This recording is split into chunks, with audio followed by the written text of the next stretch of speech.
as someone who has kind of a reputation for being particularly good at match play, why is match play so exciting? And what's the... Well, for the point you've just made there, you know, you could even hit a bad shot and still be in the hole or walk away with winning that hole. You know, you could hit it in the trees and hack out and pitch it onto the green and make it for par, and the other guy could hit 2 lovely shots on the green, 3-putt. All of a sudden you've won the hole. I mean, that's like the double blow, isn't it? You know, that's one right in the ribs. Yeah. So, you know, that's what makes match play so unpredictable and glorious, I suppose. I mean, when you think of the great match play players of the past, the first one that comes to mind with me is Seve Ballesteros. And he would have days where he'd hit it all over the golf course. And you know, I remember him playing Tom Lehman in the Ryder Cup many years ago, 95 was it? And you could see Tom Lehman just getting more and more wound up as Seve was appearing to be out of a hole and then popping his head up from behind a bunker where he's just chipped in for birdie. And, you know, that can wind people up. So, you know, that's the great thing. You can take 10 on a hole in match play and you only lose that hole and then you can go birdie, birdie, birdie. So, you know, it's... and you've been involved in, obviously, a lot of kind of epic kind of match play matches. We're kind of under the Hazeltine yeah, we lost blanket. That one. We don't want to specifically talk about this one. No. Let's pick one we won. We'll ignore this one.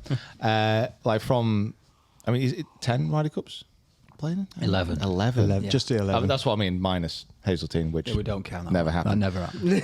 Like, is there any kind of matches from that kind of time period that really stand out? That kind of just jump to mind straight away? We had some great matches. Myself and Darren Clark had one epic match against Tiger and Phil where they were 3 up through 4 holes in Detroit, and we ended up winning 1 up. I think it was. Phil hit it against the fence on the final hole, much to Tiger's displeasure. Oh, was that the one we just switched into Callaway clubs, yeah, like literally the day before the Ryder Cup? Yeah. So, that was Hal Sutton. Yes, it was the partnership that the world wants to see. Apart from them two. Yeah. So that was, you know, there's been so many great matches. You know, that's the Ryder Cup conjures up that kind of thing. Yeah, I love that. Love it. Obviously, so like you were talking there about amazing stories. What was it like to be a part of the Medinah? Yeah, that was unbelievable. If of all the days on a golf course, that is the most memorable one for me. In any kind of tournament, really, I think that final day in Medinah,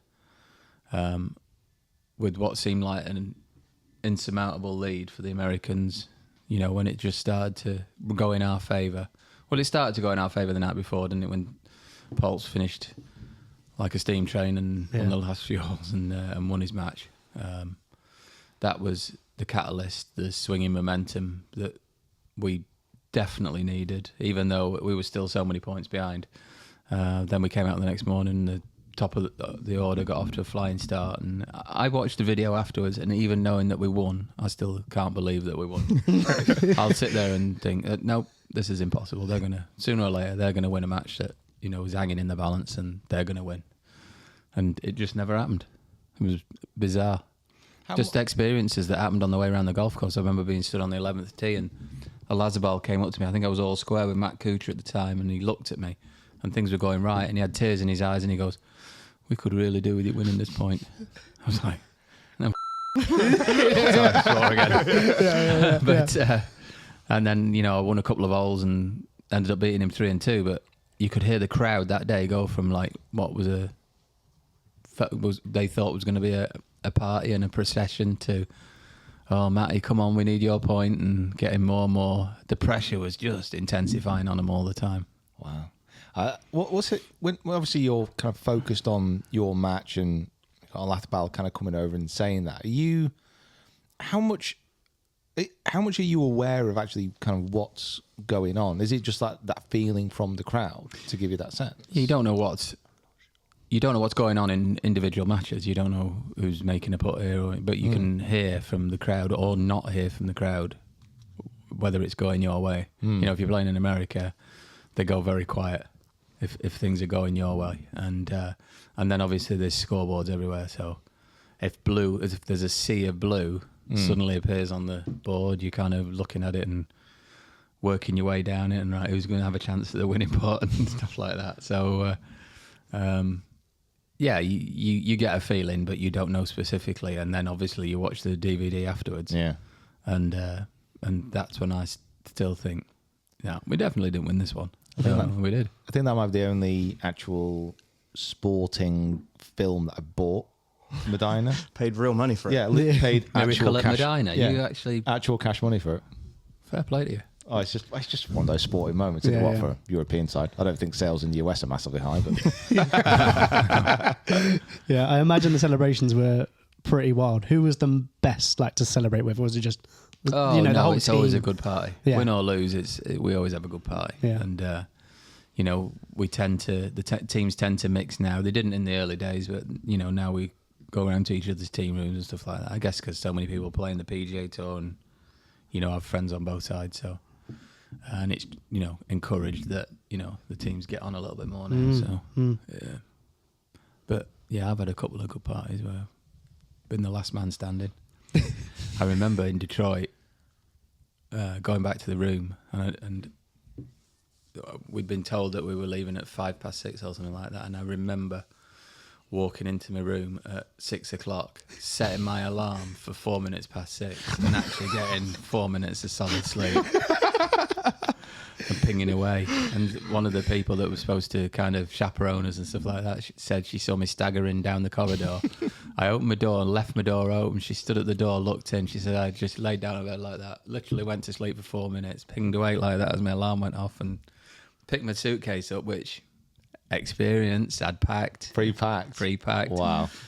Got home and just wandered down the corridor to the meeting room where we were leaving. Yeah. She said it was just unbelievably professional performance.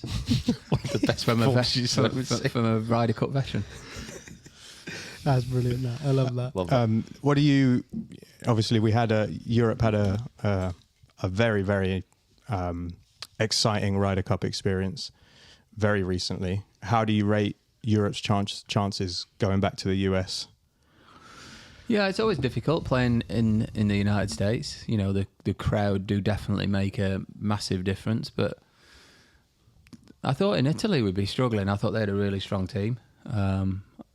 They probably made a few mistakes. I think they could have selected a few different people to suit the team.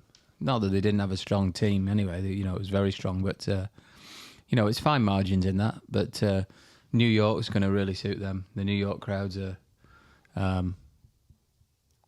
can get quite poisonous, but I think we've got enough good players now and good ones coming through where we should still have a chance, I think. And the thing is, when you go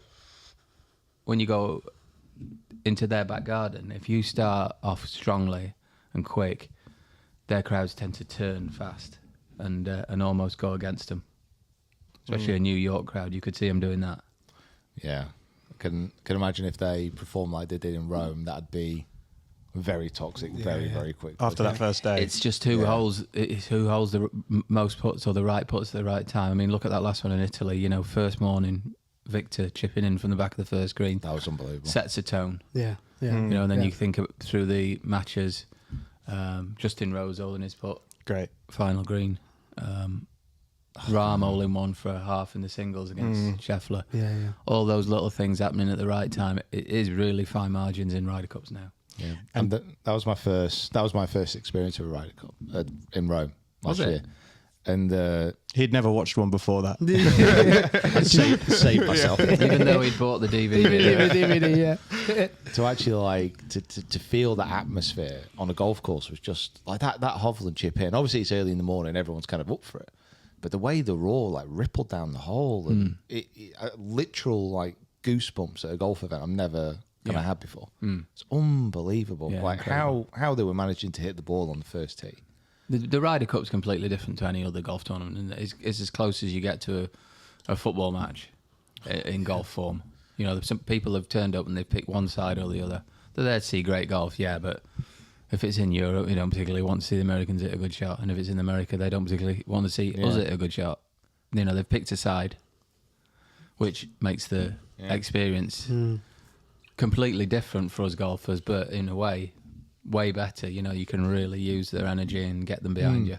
That was the thing that kind of, obviously, you know, I've not played at an elite level, but like the way they were actually, when you guys are actually able to use the crowd rather than let it kind of pile on the back of you was unbelievable. It was so cool. Yeah, that's what made it difficult at Whistling Straits. The fact that we were coming out of COVID and there were no away fans allowed. You know, that made it almost doubly hard. You know, we were really up against it because it was purely American cheers. You would hit a good shot and there'd just be nothing. You couldn't get. There was no feedback at all. A little bit of breeze.